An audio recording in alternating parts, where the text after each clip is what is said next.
Hi, everyone. Welcome to the beginning of Chapter 4. I want to start off with giving you an introduction relating Chapter 4 to what you've done in Chapter 3. And then we're going to look at the objectives in the study guide and go to a little bit more detail. So let's just start off right from the top. Random variables. So in Chapter 3, you defined a random variable as a rule which associates each outcome in a sample space with a number. So there are two important types of random variables that we are going to focus on: discrete and continuous. So in chapter 3 is where you focused on the discrete random variables, and in chapter 4, we're going to focus on continuous random variables. So let's look at a few examples. X, our random variable, for example, could be the number of phone calls arriving at a call center. It could be the number of babies at a hospital, or the number of baby boys, or the number of baby girls. And there's this really interesting example in example 3.11 where a shop owner is selling flash sticks and the sizes are 1, 2, 4, 8, and 16. So he had different probabilities of buying a 1 gig, a 4 gig, etc. So in all of these three cases, it was possible to list all of the possible outcomes. And if we draw a probability mass function, in the horizontal axis, we'd have those specific values. So in the flash stick example, this would be maybe 1, 2, 4, etc.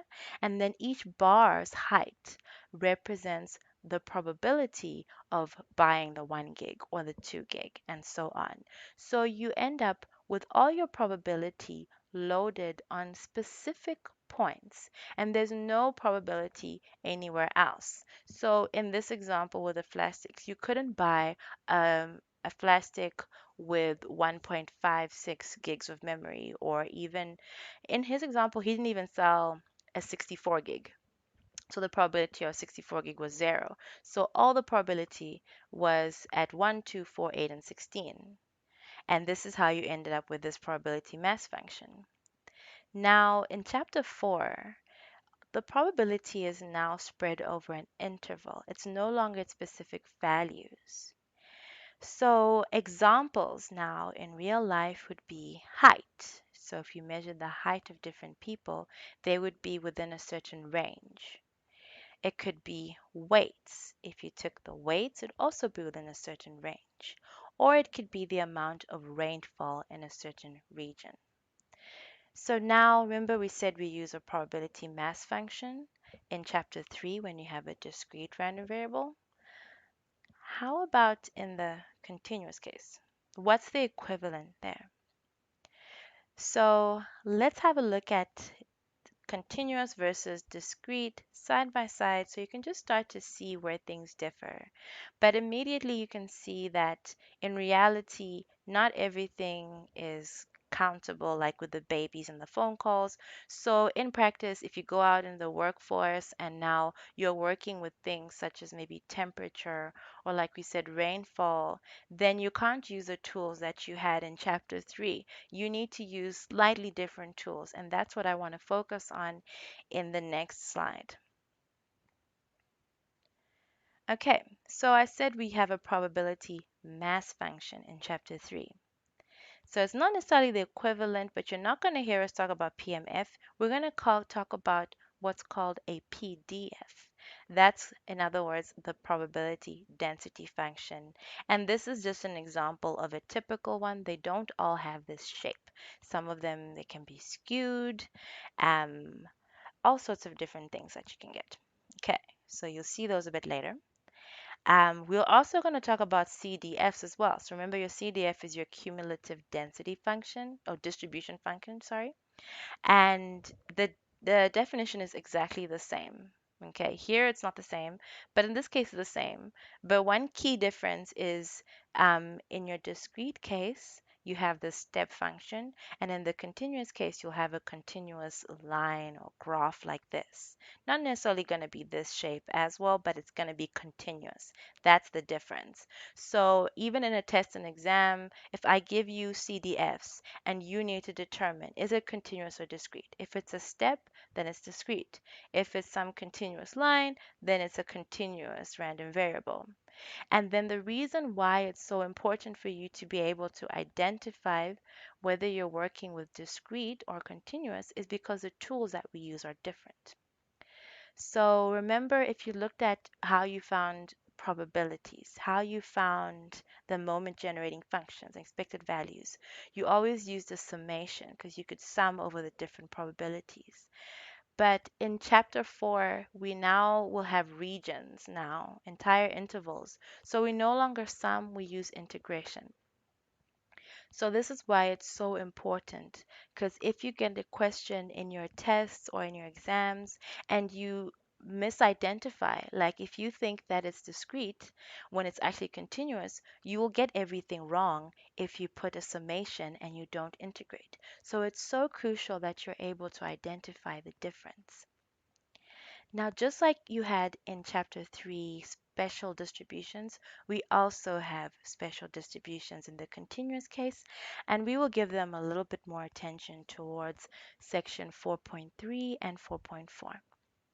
So let's now have a look at the study guide and the objectives that are outlined there. So 4.1 is divided into 3 sections, and in this video, this is part 1. I want us to look at a few more examples so you're able to identify the difference, whether you have a continuous or discrete case. And then we want to define this PDF that I was talking about earlier. And we also want to look at the important characteristics of a valid PDF. So let's get straight into it. So suppose we have our WST 111 class and we're interested in assessing different characteristics. So I'm going to define different random variables and then I want us to look at what are the possible values that those random variables can take. So for instance, x1, let it be the number of pets that a student owns. So possible values that a number of pets could be 0, 1, 2, and I let it be infinite because I thought, okay, in theory you could have quite a lot of pets, but in reality probably not. So we're looking at the theoretical case here, but there's probably an upper bound. But the important point is that I listed specific values. So now I have these 3 examples, and what I'd like you to do, 2 things.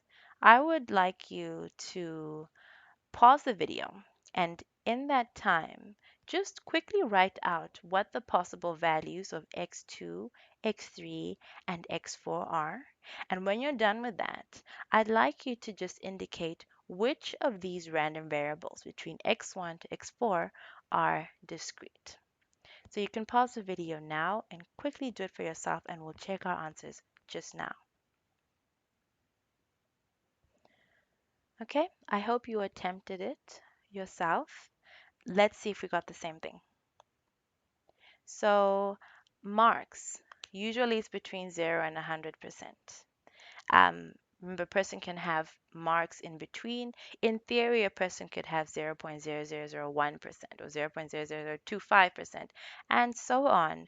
So it's absolutely any value between 0 and 100 is going to be valid for x2. For x3, I assumed the student would do a degree that's 3 years at least. If you assumed it's a 4-year course, then you'll have x4 greater than x3 greater than or equal to 4. So a student in reality cannot, you know, complete the degree in an infinite amount of time, but then in theory, you can just keep going on and on and on, I guess remain registered forever, technically. But for the purposes of this example, x3 greater than or equal to 3 or 4 is sufficient. And then x4 is the number of eyes that a student has. I got 0, 1, and 2. If you want to let me know of different answers that you got, feel free. You can email me. But otherwise, these are the answers that I have. And now the other thing that I asked you to do was to identify which ones were discrete. So remember, the important thing here in this definition of a discrete random variable is that you can list the outcomes. So I hope you indicated x1 and x4. So you can see 0, 1, 2. So whether it's infinite or bounded, like this case, the fact that you can list all the possible outcomes makes x1 and x4 discrete random variables.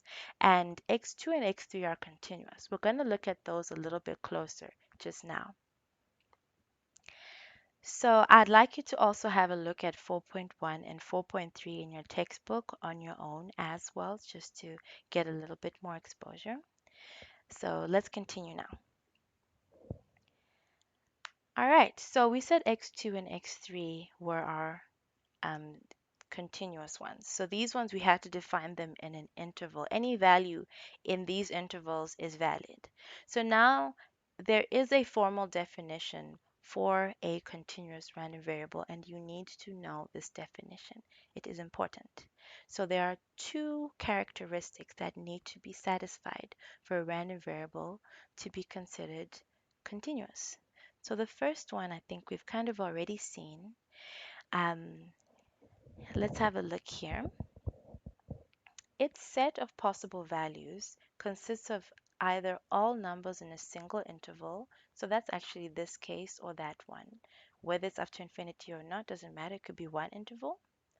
Or the possible values could be all numbers in a disjoint union. So an example is this one where they have 0 to 10, union 20 to 30. So they've omitted the region between 10 and 20, but the fact that you've put two intervals like this makes it continuous. So the fact that you have an interval, so you can't list them, that is first characteristic.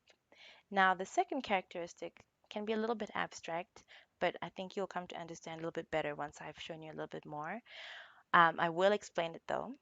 Um, what this second characteristic says is that the probability of x being equal to any specific value equals 0. So in other words, let's say x2, for example. Let's just pick a value in there, x2 equal to 50. Like you got 50%. The probability of x equal to 50 is equal to 0. So I know this thing, yeah, it throws people off. So I'm definitely going to explain it to you in a bit more detail just now to tell you why, theoretically. In theory, I know in practice you can get 50%, but in theory, it's not supposed to be possible. So I'm going to go into that in the additional notes. And then while I'm there, I also want to talk about that probability density function. I'm going to do a nice quick introduction there, and then we'll come back to the slides and look at the textbook definition of a PDF. Let's talk about that second property. And I'm going to explain it in an intuitive way, and you will be able to show it theoretically once you've studied a little bit more in this section. But anyway, this is how we can look at it. If we assume equally likely events, then let's have a look now at an example in the discrete case that you're familiar with. So let's say you have a dice. A dice can take on values, this particular one, from 1 to 6. It's a six-sided dice. And then if we count the number of outcomes, then we have 6 possible outcomes, 1 up to 6. So suppose I asked you to find the probability that x is equal to 1. So x is whatever is on the face of the dice. You would then count the number of ones and divide by n. So you'd get 1 over 6. Okay. If you wanted actually any value, so let me call it c. So any one of those values from 1 up to 6, then you'd pretty much in general follow this procedure. You'd count the number of c's, whatever it is. If it's a 1 or 2 or 3, you count how many they are. Okay, so remember c is the one we chose. If it's 1 or 2 up to 6, and then you count how many there are, and then you divide by n. And in this case, n is equal to 6. Okay, So this you know, okay? So now let's look at how would this work out in the continuous case. All right. So suppose that x is some value between 0 and 1. So yeah, let's see if we can list all the values. Let's just start there, okay? You should try. You should try while I write what I have. So, okay, definitely 0 because 0 is included. You could have 0, comma 1, 0, comma 0, 0, 1, 0, comma 0, 0, 0. Okay, I'm probably boring some of you. Okay, you could have 1, 1.1. Oh my gosh, you could keep on going.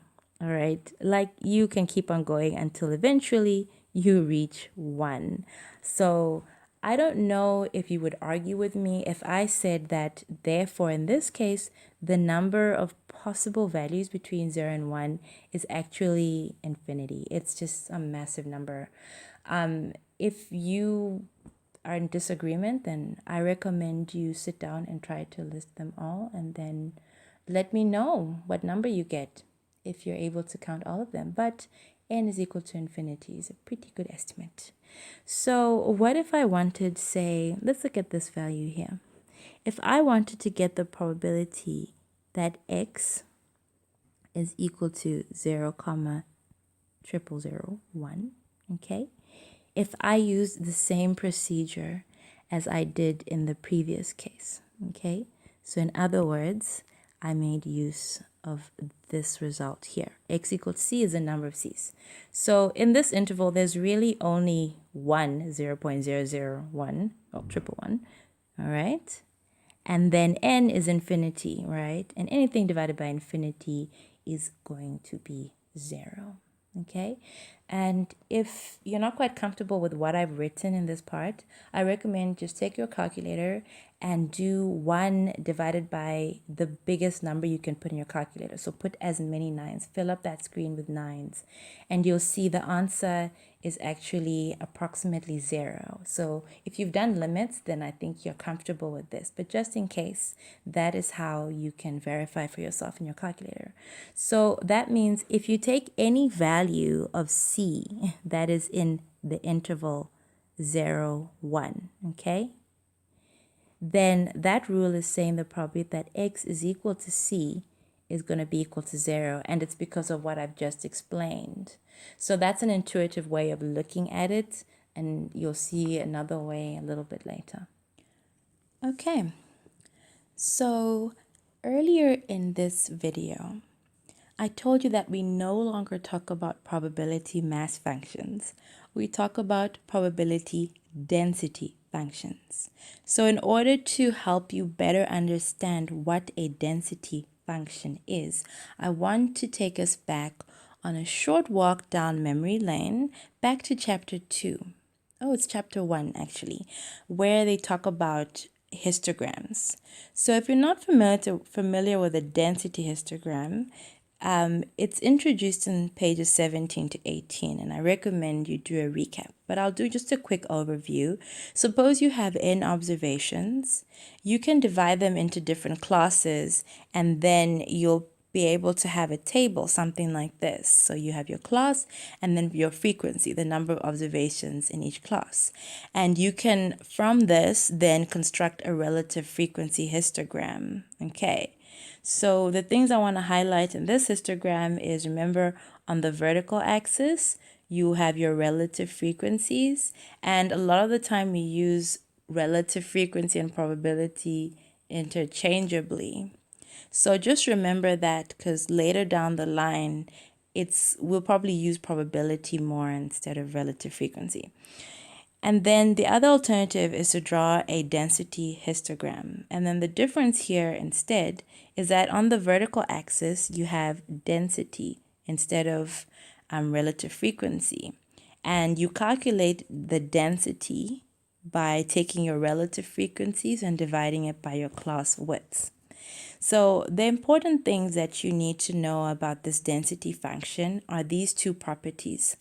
The first one is, if you want to get back your relative frequency from a density histogram, then it's given by either the area of the rectangle in the interval you're interested in. So let's say this interval is from 0 to 10.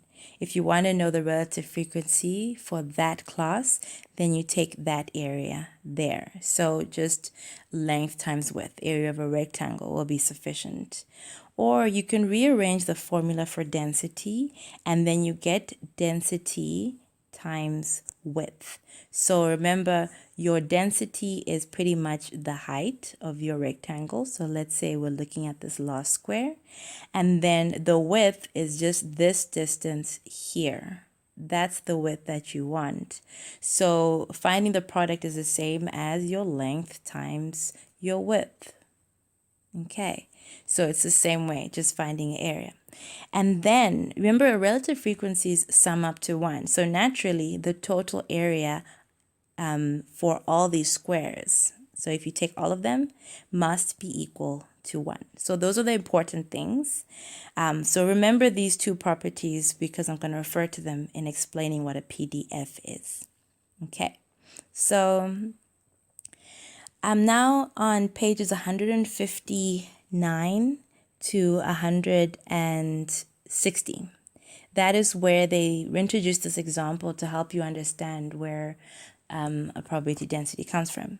So suppose X is the depth of a lake at a randomly chosen point. Okay, so let's say this is the bank, and then that's how it goes. So this is your water, and then X is just this depth here. So it's assumed that this depth is a maximum m, all right? So in other words, that means if you measure the depth at any random point, it's going to be a value between 0 and m. So let's say we want to plot a histogram for this data. So what I have is examples of the data over here. Okay, so these are a few examples that I created. Suppose you have this really accurate machine or something that can measure to so many decimal places and give you the accurate depth, then these would be maybe the values that you could get in meters, 24.123022 meters, and so on. So in order to plot the graphs given in figure 4.1, okay, so you can read what's in the book as well. They do what's called discretizing X. So you can think of it as making X discrete. So it's coming from the word discrete. So one way you could do it is to round off these values to the nearest meter. So now instead of counting the frequency, like how many 24.1230s and so on do you have, you only look at the whole numbers. So in this example, we have 324s, 223s, etc.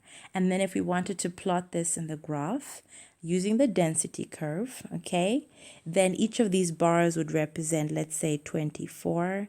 This one could be your 25, and so on. Okay, and remember, for a density curve, if I wanted to get my probabilities, hey, it's the area. So let's say I wanted the probability of a 24, a depth of 24. Then I would take the area in the 24 block.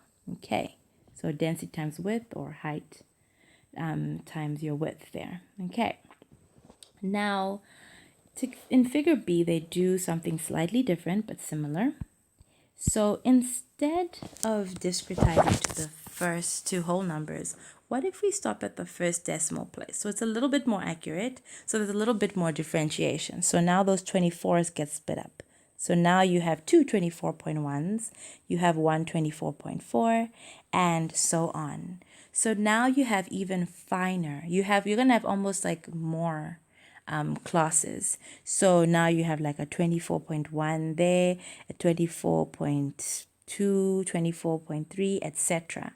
So you end up with a lot more of these bars. Okay, so you can actually now continue, and if you keep discretizing, let's say you go here, those bars will get more and more and more and more, and you can keep on going until you get something that looks like what you have here in C. Okay, so here they have there's so many bars, like now at each and every one of these values, all of these values here are represented here as an individual bar, which we don't see. So instead of trying to draw all the bars, you can just join the tops of all the bars. So imagine if this was your last case, you join the top and you end up with this curve, all right? And that curve now is called your density curve. Okay, that's important there. And now let's say I wanted the probability of being between, let's say 24 and 60. Just pick the number. Then it's almost like you want to keep using this formula here where you want area. Okay, so remember this, all of this maths represents area. Okay, so in other words, all the blocks, so we can't see them right now, all right? They span this entire region here, all of these blocks.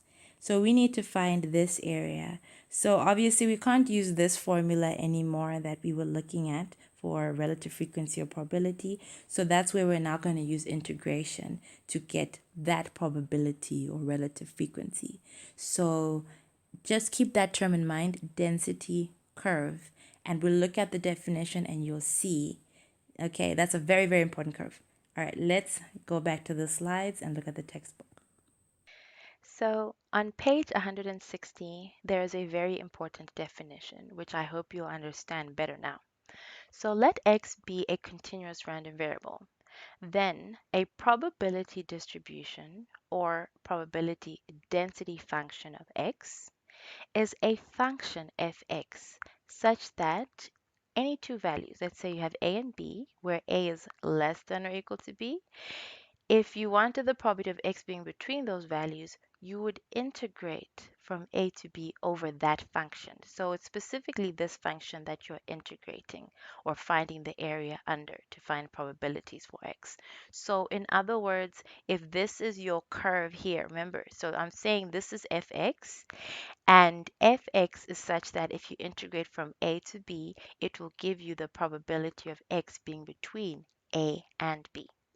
And this function fx is sometimes called a density curve.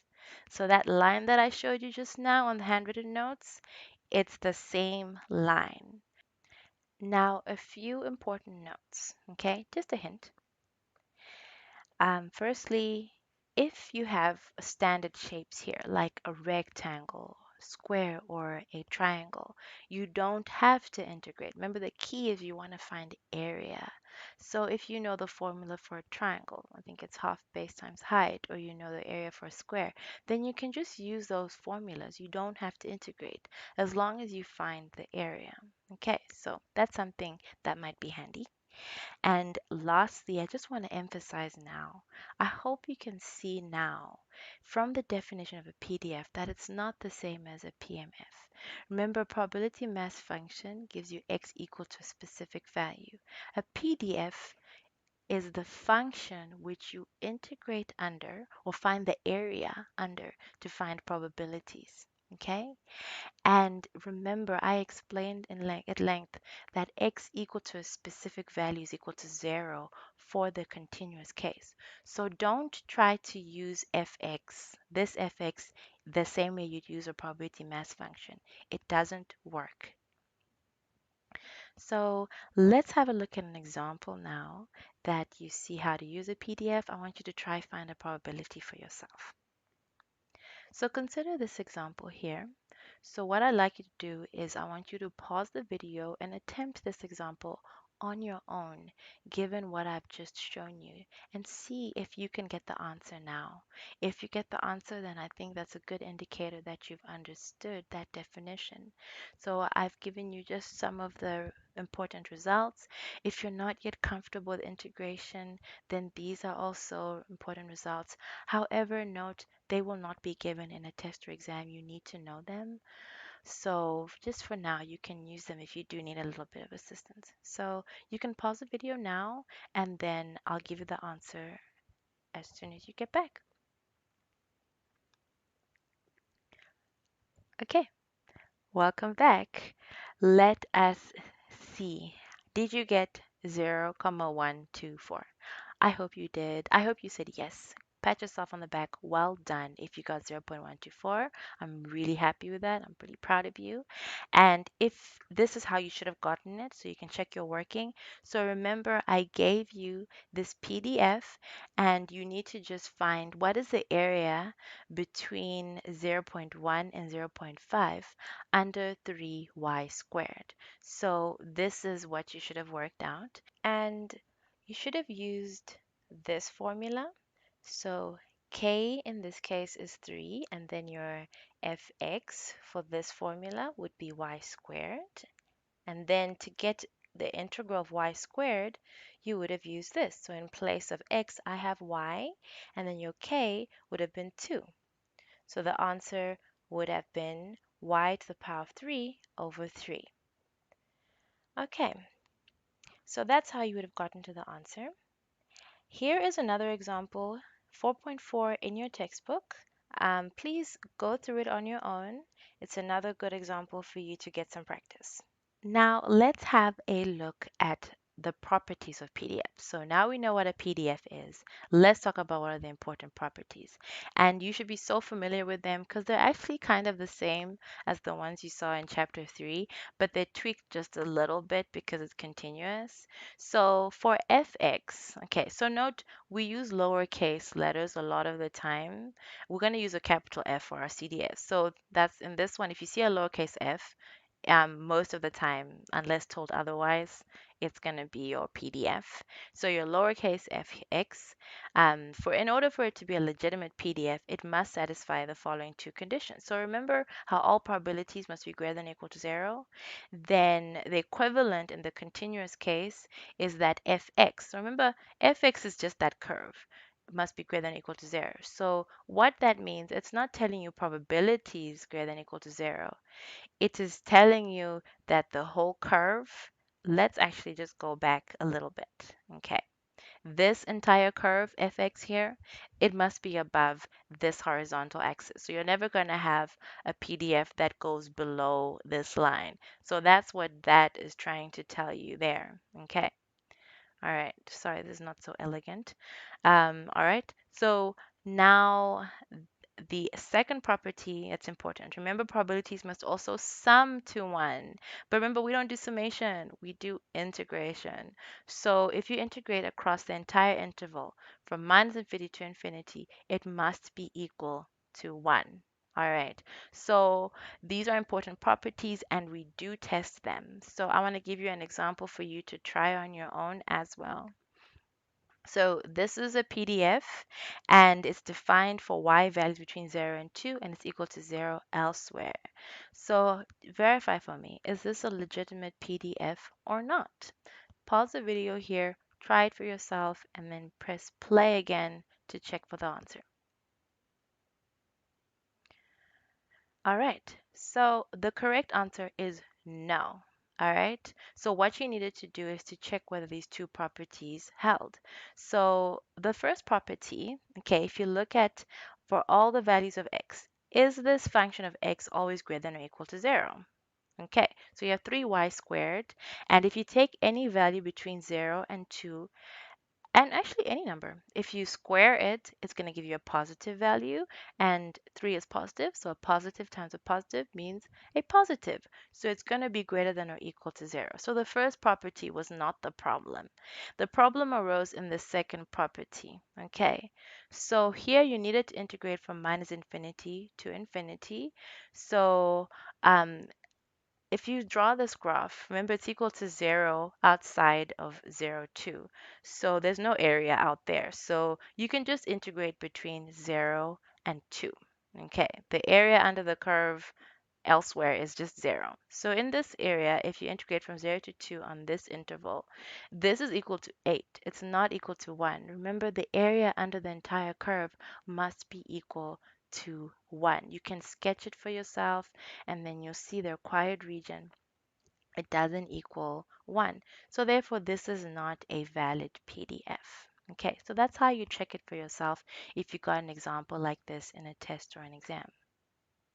So in your textbook, have a look at example 4.5. This is also a very important example. I highly recommend you just sit down, work through it and see what they do there. It's very similar, but it's also a nice kind of question testing this concept. And I want to end on this example. So lastly, try this one. I recommend pause the video, give it a shot, and then we'll compare answers.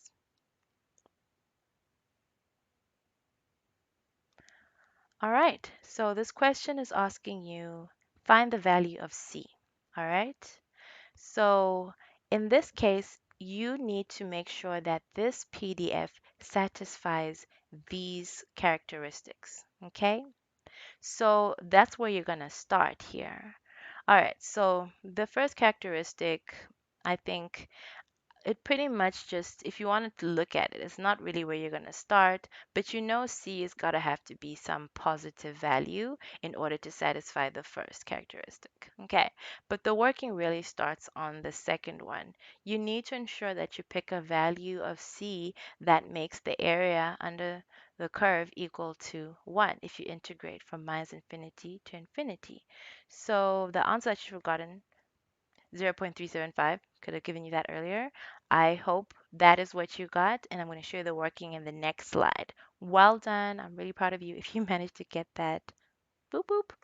Okay, so remember I said this is the property that you focus on. And okay, everywhere outside of 0 and 2 is equal to 0.